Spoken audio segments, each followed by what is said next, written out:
man đây là tiếng Arkhmir ngày nay mai khôn dương mà cay tiết hơi cay cái lục wow ní xk bao dương ấy xk ní là đặc đây thì hơi gì sạch chút không cái lục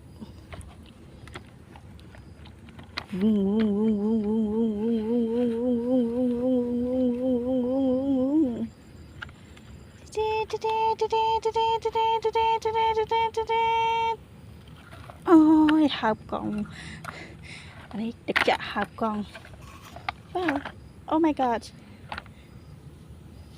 ui dun dun dun dun dun dun dun dun dun dun dun dun dun dun dun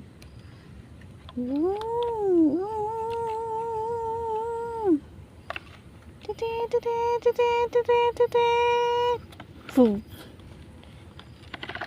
cày lên trứng cày chích bánh lan hái chích chặt đâm cày như hãy đấy cho là lịch con ạ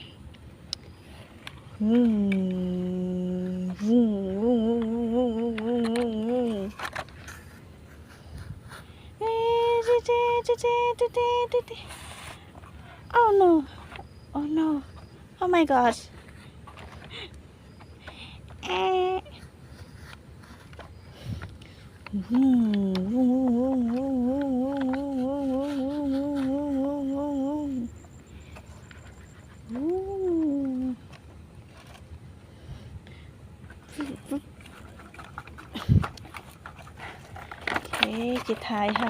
chị thầy hơi oh my god chị thầy hơi Jin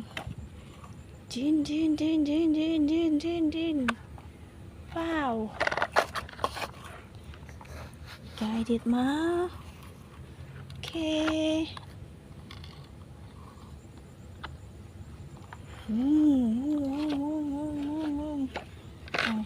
cài phải yên tập yên con mình cài ban đi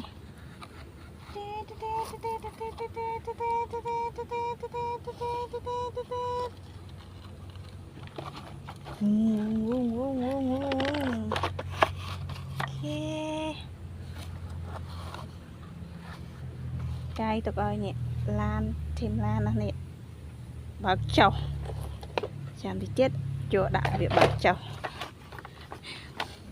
tại lan lên ta tịch mở thêm hè dương cái đổ mới lan lên ta tịch mở wow ok dừng cài thiệt máu wow piu thôi đây một bên nhà đi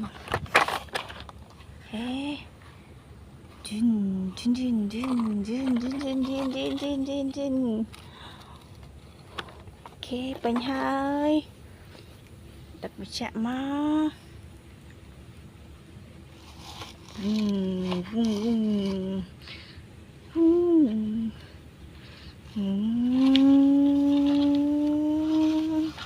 ôi yên trong hồ cả lát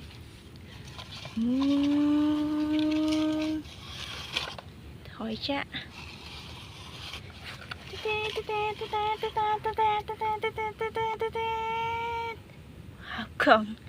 hợp con ok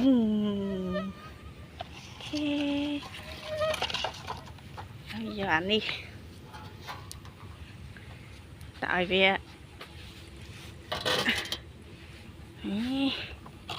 bạc mày hôn trên nào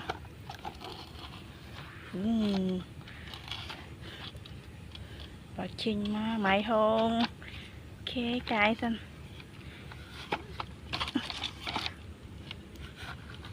cái ai nó lên tích Jin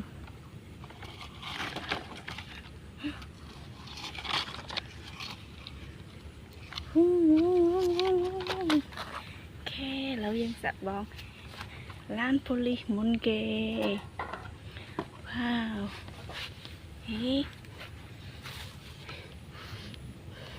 Doom, doom, doom, doom, doom, doom. Okay, go, let's go. Ooh. Oh my god. Help me, please. Okay, okay. Am I home? Am I home? Can I do it? Stop, stop, stop, stop, stop. Ôi, anh đi chân ta hụt má ơi. Mà. Ok, ôi yên. À thua chứ. Hụt.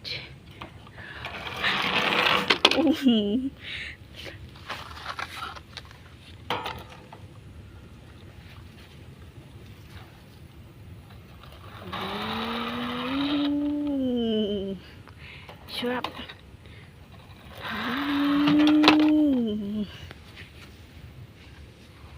Lan đặt đây với hột đó.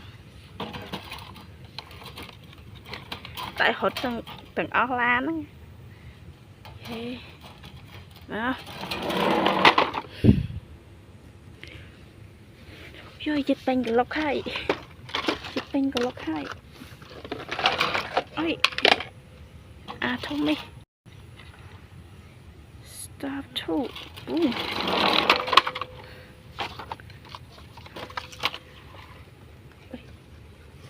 Choo.